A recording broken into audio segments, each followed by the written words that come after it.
পানি সম্পদ প্রতিমন্ত্রী ফরহাদ হোসেন আজাদ বলেছেন, তিস্তা নিয়ে ইতোমধ্যেই আমাদের টেকনিক্যাল কমিটি কাজ করেছে।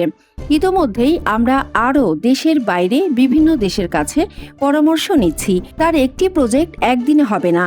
আমাদের সরকারের বয়স মাত্র 5 মাস। আমাদের কিছুদিন সময় দেন। আমরা অল্প কিছুদিনের ভিতরে তিস্তা মহাপরিকল্পনা প্রজেক্টের কাজ পাইলট হিসেবে শুরু করব। কুড়িগ্রামে আগামী দিনের জন্য স্থায়ীভাবে আমরা বাঁধ নির্মাণ করতে পারি, এই জন্য দুইটা প্রকল্প হাতে নিয়েছি। সেই প্রকল্প দুইটা আমাদের কাজের অগ্রগতি এবং কত দ্রুততার সঙ্গে সেই প্রকল্প দুইটা বাস্তবায়ন করে এই কুড়িগ্রাম জেলা শুধু চিলমারি নয়, রাজীবপুর নয়, এই টোটাল এলাকাটার জন্য আমরা ভাঙন রোধ করতে পারি এবং এখানকার কোনো মানুষের যেন বাড়ি ঘর বা আমাদের অবকাঠামো, মসজিদ, মাদ্রাসা, মন্দির, শ্মশানঘাট, স্কুল, কলেজ, হাট, বাজার আর যেন নদীতে বিলীন না হয়ে যায়। সেই জন্যই বর্তমান সরকার, আমাদের তারেক রহমান সরকার যে প্রকল্পগুলো হাতে নিয়েছেন, সেই প্রকল্পগুলো কত দ্রুততার সঙ্গে বাস্তবায়ন করা যায়, আমাদের মাননীয় প্রধানমন্ত্রীর নির্দেশেই এইখানে আমাদের স্থানীয় এমপিরা আছেন, নারী মহিলা এমপি আছেন, ডিসি সহ পানি সম্পদ মন্ত্রণালয়ের ডিজি, আমাদের চিফ ইঞ্জিনিয়ার সহ সমস্ত কর্মকর্তা সহ আমরা আসছি। আমরা সরজমিনে আজকে সারাদিন এই কুড়িগ্রাম এবং গাইবান্ধার যেগুলো আমাদের ভাঙ্গা কবলিত এলাকা, সেই এলাকাগুলো আমরা পরিদর্শন করব এবং ইতিমধ্যে কুড়িগ্রামের প্রায় 100-র কাছাকাছি আমাদের যে ভাঙ্গন কবলিত এলাকা আছে সেগুলো আমরা ইতিমধ্যে এমার্জেন্সি ভিত্তিতে আমরা কাজ শুরু করেছি। ইতিমধ্যে সেই কাজগুলো আমরা শেষ পর্যায়ে নিয়ে গেছি।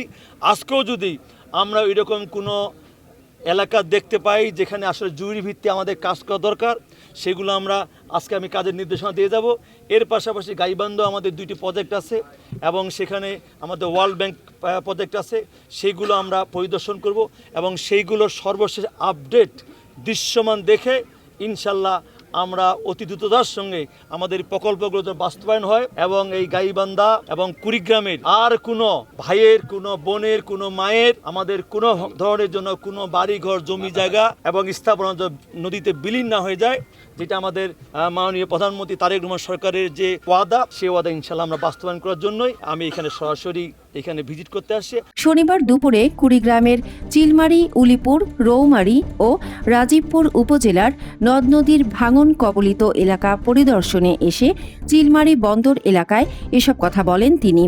এ সময় পানি সম্পদ প্রতিমন্ত্রী আরও বলেন, চিলমারি বন্দর থেকে শুরু করে এই অঞ্চলে গত কয়েকদিনে ভাঙন কবলিত এলাকা পরিদর্শন ও কুড়িগ্রামে আগামী দিনে যেন স্থায়ীভাবে আমরা বাঁধ নির্মাণ করতে পারি সেজন্য 2টি প্রকল্প হাতে নিয়েছি। সেই প্রকল্প দুটির কাজের অগ্রগতি এবং কত দ্রুততার সাথে বাস্তবায়ন করে এই কুড়িগ্রাম জেলার ভাঙন রোধ করতে পারি, যাতে করে এখানকার কোনো মানুষের ঘরবাড়ি, হাটবাজার, মসজিদ, মন্দির, শিক্ষা প্রতিষ্ঠান আর যেন নদীতে বিলীন হয়ে না যায়।